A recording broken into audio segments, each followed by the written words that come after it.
Thank you for having us. Thank you for having us before the executive session so we can be in and out, boom, boom, boom. We thought that having learned our lesson from Building 8, that it would behoove us to be before the board more frequently, not less frequently, and give you updates more frequently, not less frequently, because right now we are want to have two ongoing conversations with RIOC staff and the board, which is to keep you plugged into what's going on in Riverwalk 8, as well as talking about our plans for Building 9, and to talk about schedules and anything else that the board and staff might find interesting. So let's start with Building 8. As you can see, it's going up. They tend to pour a floor every 3 days, if it all works well. I think we're up to the sixth floor. We're hoping to top out in June? July? July, excuse me. In the summer. We're hoping to top out. Construction's gone very smoothly. We're building our 8th building with Monadnock, which has been the construction company for all of Riverwalk, plus the house at Cornell Tech. And we hope to be finished with the building 4th quarter of 2020. So we have about another year and a half to go. Hopefully we'll finish a little sooner. And we also thought we would take this time to update you on what the marketing efforts will be. There was a lot of interest that the board advocated for in terms of community preference. So the good news is that we advocated hard to get 50% community preference in the marketing plan with HPD, which means that up to 50% of the units at a minimum, and then the public can also have people from the same community board, are prioritized for people in Community Board 8, which is Roosevelt Island and the Upper East Side. What community preference means is that you have to specifically be in that community board to solicit the housing. And the way affordable housing works currently in New York City with Housing Connect, which is the name of the HPD website, you can be an applicant anywhere, and you can click a button and say, I want to apply all sorts of places. So you can have a lot of applications from everybody throughout the city, unbeknownst to like where they're applying. So the community preference is a real help and priority in the marketing efforts. Who among us wants to give a quick summary of the schedule and timing for the marketing, for the lottery, for the interviewing? So I'll give an update. So we have engaged a firm to do our website. So we'll have a website up that anyone can access and can go and see the unit types, the AMI bands, and then the projected rents for each unit type and unit band. When will that be? We think it's gonna be a 3-week timing, and we engaged them last week. So again, summer of to get summer that, of 2019. to get that website. But it's gonna be a very kind of generic website, just having basic information. Do you know the name of the website yet? We don't have a Okay, so it'll be www. forthcoming. Is the building listed through HPD at this point? No, not until you open up the doors for the marketing purpose, which tomorrow gets in. Okay. So let's just kind of inform everyone about the building and and the units. We will open up marketing for the building 7 months prior to our projected lease up, and so 7 months prior to our projected lease up. So we're gonna start leasing in January of 2021 or December of 2020, and so that would mean 7 months prior to that would be June, so summer or late spring of next year. We start the true marketing campaigns, and in 4 months. So marketing, we talked about we're gonna have some marketing on some local websites, some local blog sites. We'll have some flyers that we passed out. We'll do some community organizations where we'll gather people from the community and do a kind of a seminar class of this is how you register for Housing Connect. Here's the unit types. Here's the AMI bands. Kind of a very generic. This is how you get on. And then 4 months prior to the actual lease up, that's when the lottery opens. So when we're doing all our marketing, we'll have the date in which the marketing will open. The lottery open. Everyone will know. The lottery open, that's the Housing Connect. So that's when you can go on the website, click, hey, I want to be a part, and the lottery will be closed.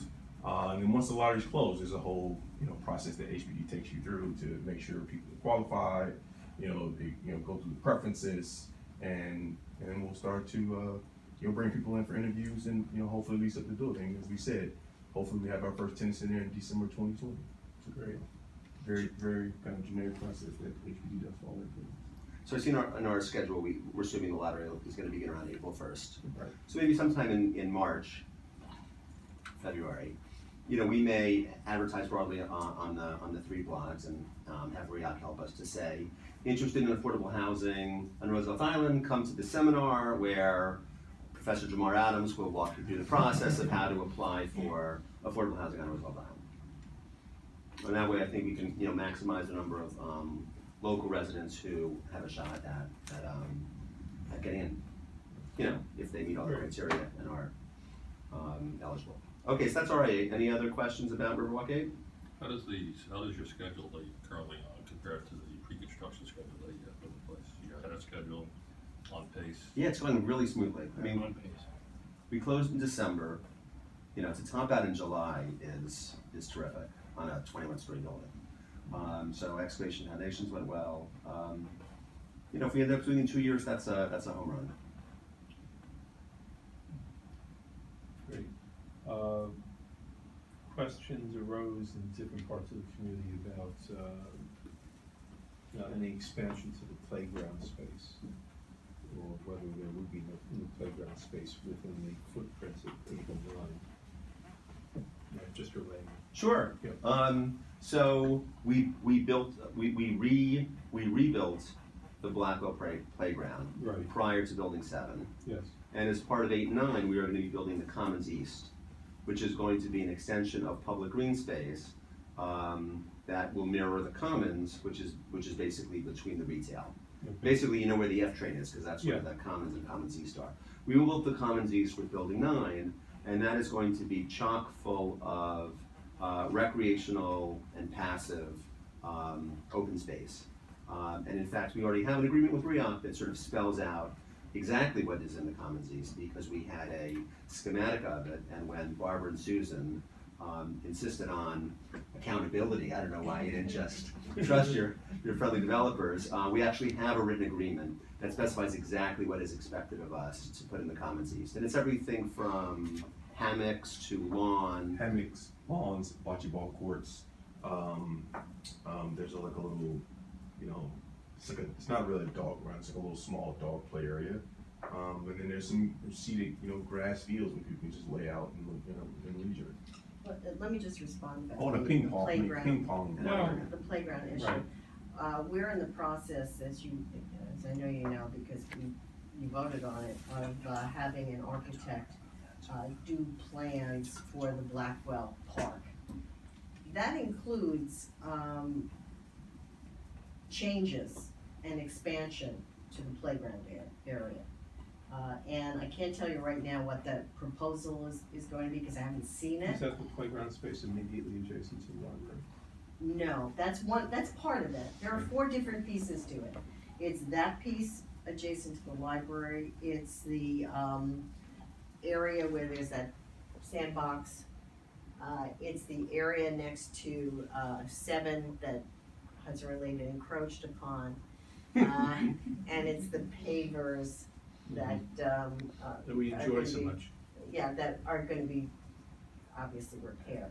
But in terms of the playground itself, there's been a lot of call for more swings and that kind of stuff. And that area, they're looking at that area next to 7 as, first there was a discussion of that's where the permanent dog run would be, but the architects feel it would be better to be where the sandbox is, and that perhaps an extension of play equipment would be in that space where you're encroaching.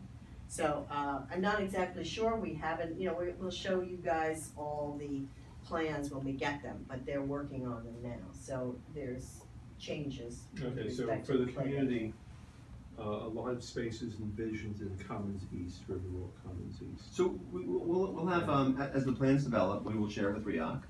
I mean, it really is, we're doing your bidding, like the Commons, it is eventually going to be a public space for RIOC maintain and administer, and we're building it out for RIOC, and we'll share with you the plans for your, not just review, but for approval, because it's gonna be your common Great. space. Great.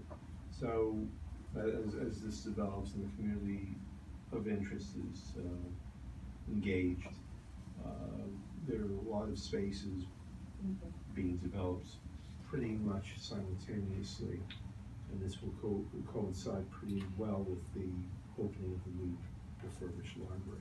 Right. So that's great news for the community. When is the library gonna open? It's supposed to be done like at the end of the year. I saw the door was open the other day, they don't even have the drywall up. It's been a, It's been a long. Careful process. I'm guessing it's several. I signed the lease at Councilwoman Jessica Lappin's urging, and Ben Kalis was just re-elected. So it's been a while. I would guess several months before they get the, it looks like they had the stuff, everything was behind the walls, but they had to get the walls up, and tape it, plaster. They're just gonna go now. All right, so that's Riverwalk 8. And so now we thought we would just give you a sneak peek on Riverwalk 9 and hope to avoid any sort of last minute drama we had last year. Okay, now, I didn't know what you had in mind at Mhm. 9. If there are points that you wanna negotiate about, we really should do that in an executive session. But if it's a general General. presentation, We'll keep go for general. it. Go for it. So first, the vision thing for the 9th building is it's going to be a lot like Riverwalk Point, which is the 7th building, which is we're hoping to sell off the base to an Eastside medical institution and retain the balance of apartments on the upper floors for a rental building. It's going to be a 28-story building. And then the third use, to go with the rentals and the Eastside Medical Institution, is a 7,000 square foot office space for, anyone know? RIOC. We will be leaving these beautiful offices, which I'm sure we'll all miss. And we won't be, paying for rent here, but instead we will be getting some beautiful new space from Hudson Related. What's the square footage here? About 7,000 square feet. 7,000, but not very usable. Yeah, it's about four up and 3 down, and it'll be the same. It's exactly, so what we negotiated in the 5th development agreement amendment was 4,000 square feet on the ground floor, 3,000 square feet on the lower level with as much light and air as we can provide, because since the site slopes, you can have windows on the lower level, Yeah. so there's natural light in both spaces. And Hudson Related has been great recently in walking through our place, our space here, thinking about what would work in a new space. And I also shared with you, Jamar, the fact that we would like to have a front on Main Street that's welcoming to the community to come into our space with an area where you can walk in and actually sit down and more space for the community to meet. And right now, we're off the Main Street. Many people don't even know our office. Can we get a bigger conference room? Yes, we discussed a bigger conference room, probably 2 conference rooms. So, with John's help, because he's already planned the entire space, we will, he's a jack of all trades. We will work together to make it a space that'll be more comfortable than the current space. In fact, I believe we were promised a space narrative in a week.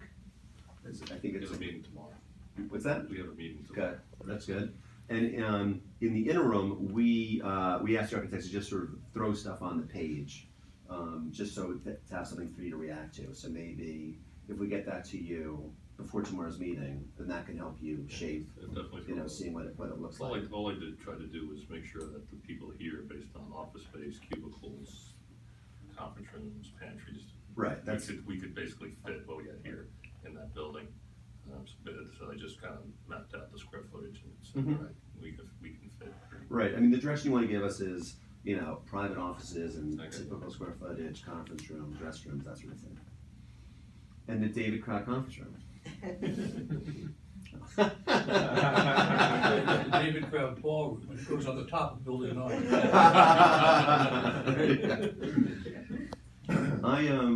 I would have loved to have done a revolving restaurant at the top of And we talked about it for 10 seconds, but to have too many lobbies and to have an elevator go up to the 28th floor just to serve a restaurant, They get a great view of the bridge from there.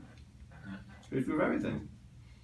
Okay, so we don't have to negotiate, but just to let the board members know what we've shared with Susan and Barbara, we really only have one ask because the economics of 9 were negotiated as part of the 5th development agreement.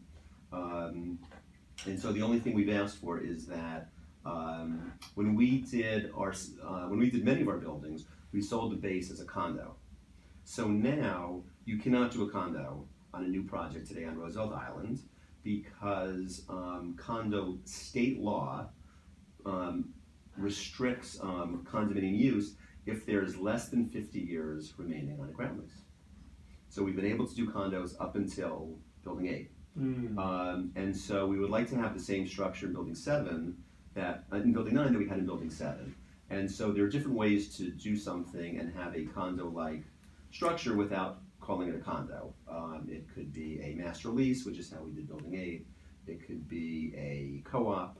And so we've just asked Susan and Barbara to consider changing the default ground lease so that all of the times it mentions condo, and it has to do with everything from taxes to structures to this very situation if you do sell something at a base. We just want the same rights if it's a master lease or a co-op. So we don't have to negotiate it. That's our ask. Barbara's looking into it, and hopefully we're planning to That's completely reasonable.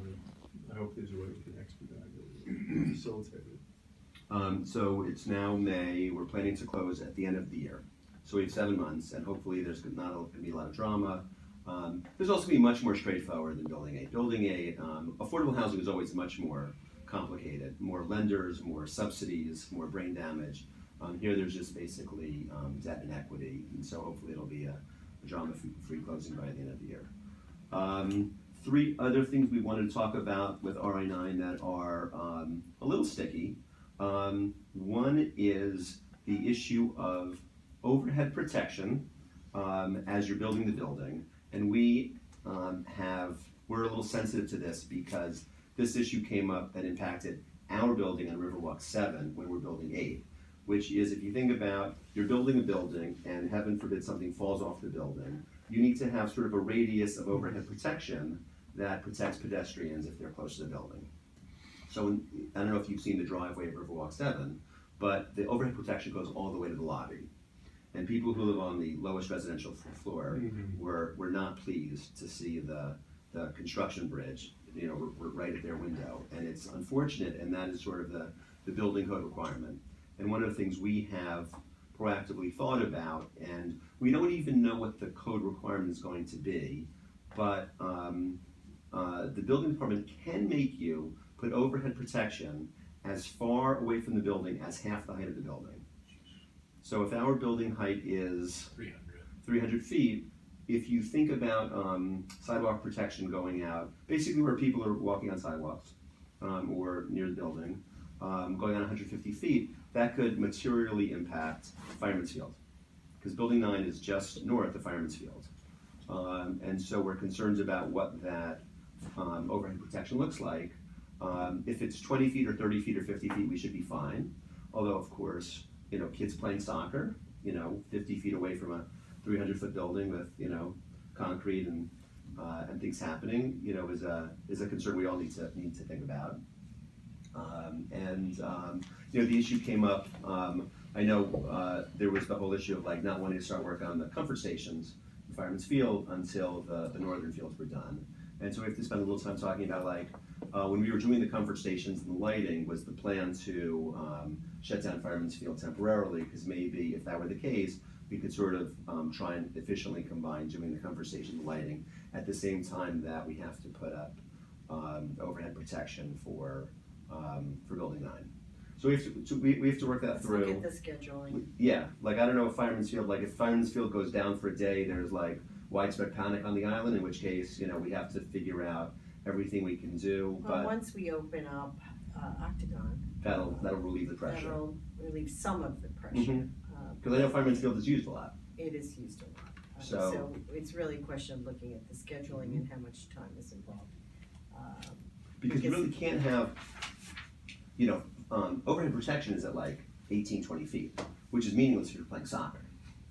You can't have Yeah, you but, can't play soccer under a 20-foot ceiling. so what you're saying is when you're doing that construction, you'd like to put off the comfort station and the work on firefighters field to coincide with the other construction? Is that what you're kind of No, indicating? we're just flagging it as a potential issue. We'll Okay. do whatever makes sense for all of us. I mean, Okay. our obligation is, if you want us to do the conversation now, that's our obligation to do it part of Building 8. Actually, there's going to be a 1-year overlap where Building 8 and 9 are both under construction, because if we're closing on Building 9 at the end of the year, and we still have another 9 or 10 months of construction on Building 8. Anyway, that's one of the Yeah. things we just, Yeah, since we're in design meetings for Riverwalk 9, the issue of overhead protection and how that impacts yeah. Fireman's Field came up. Is there any, difference in the amount of protection that's needed when a building is going up, and you've got concrete buckets flying around, and when you're essentially working on the inside? Of course, once the exterior is done, you don't need the overhead protection, and even after the concrete goes up, then there's a much longer period of time when you're putting on the exterior. Oh, right. So the brick and windows. So there's different times where you're at your most vulnerable versus where it's a little farther along. So Okay. we'll work on it. Yes, so that's one sticky issue. The second sticky issue is the temporary dog run. I don't know what the timing is for RIOC to build out the beautiful final dog run, but once we start mobilizing January 1st, 2020 for Building 9, we're going, if the final dog run isn't built by the end of the year, which you tell me. I was advised that we will be able to complete the final dog run in time for you to destroy the temporary dog run. Fantastic. Okay, so then there's not an issue. I don't think it's an issue. I was assured of that fact, so I'll double check on Okay. that. If not, we just may have to move the fence. I don't even know where we'd move it because The dog run fence? if they're not done with the final dog run, Yeah. and we're mobilizing Building 9, and which will include the Commons East, it'll depend on the timing. If it's I like, think if you need something I for a was month, assured then we that- can move we'd it. have I an was issue. assured that we would be able to do that. Yeah. That is complete the permanent dog run before we have to destroy the temporary one. You don't have to use that verb. Repurpose. Repurpose. Okay, so that may not be a sticky issue. And the third sticky issue is there's a steam tunnel going right through the Building 9 footprint. We've been working with Susan and Health and Hospitals Corporation to understand what's there. We think there may be some lines. We're not quite clear what it is, what it's for, how easy it is to relocate. But we are looking into it. What's the latest on that? We're looking into it, I think, the, We prepared a legal document that is to be executed by RIOC and Health and Hospitals, giving you access to do the work you need to do. I think it's going through the legal channels over at Health and Hospitals, but it's just a question of when I don't see any reason why it shouldn't be moving forward quickly. right, so once Health and Hospital signs the document, we have to sign the document, we've already submitted for the permits to do this work. Okay. And we'll go in and we've shared that it will be probably a 48-hour at a maximum shutdown of the dog run, temporary dog run. So we can go in, tear the structure off the top of the steam vent, actually get in there, try to find out where those lines go. And we'll repair the fences and be out the way within a 48-hour period. Sounds You won't even know we're there. What will be the final condition of the steam tunnel? Well, steam tunnel's basically abandoned, so the Oh, question yeah. is there anything active running in conduit? Final meaning temporary after we go in and investigate. Well, after you go in and investigate, what, you've taken off the top of the vent or something like that? We'll put that back. And we'll put that back. Okay. Yeah, and we'll make it safe that, Right. Yeah. In other words, if the lines are nothing and they're dead, then they'll just be part of our demo and excavation. If they're Con Ed or Verizon lines feeding David Kraut's apartment, we'll just cut them and move on. you know, we just have to. There are.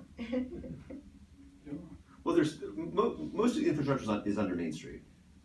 But there is something in the steam tunnel, and we're not quite sure what it is. Do you know, No, I wasn't on our last trip to the steam tunnel. It was already too old to be crawling around down there. Who- I could ask my son, would he know?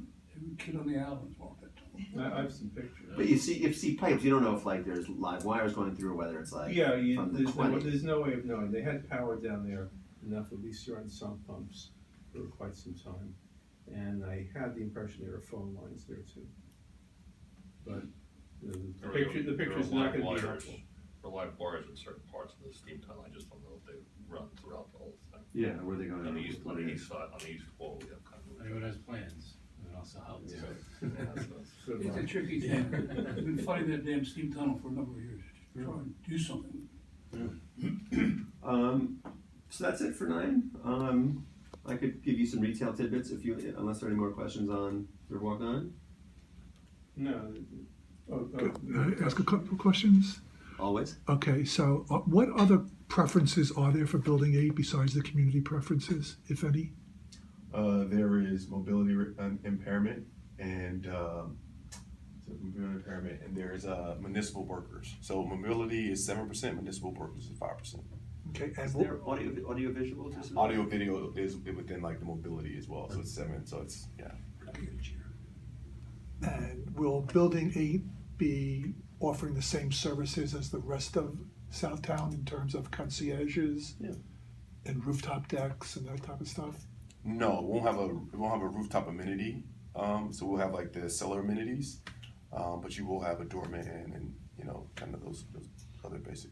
Doorman, gym, Yeah. kids room. So doorman, gym, kids room, a teen room, like a middle kids room, yoga studio, bike room, It's terraced as well.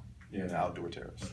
On the roof? Or? No, on the ground floor. Oh, on the ground The floor? roof will not be accessible by residents. Okay.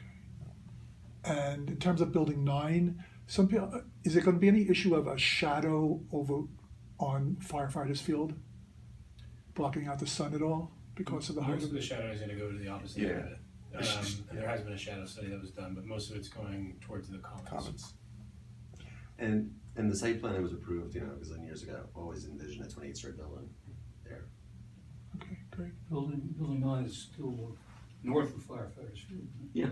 It's basically going to be just south of See, Rick, the sun Commons. comes up over it.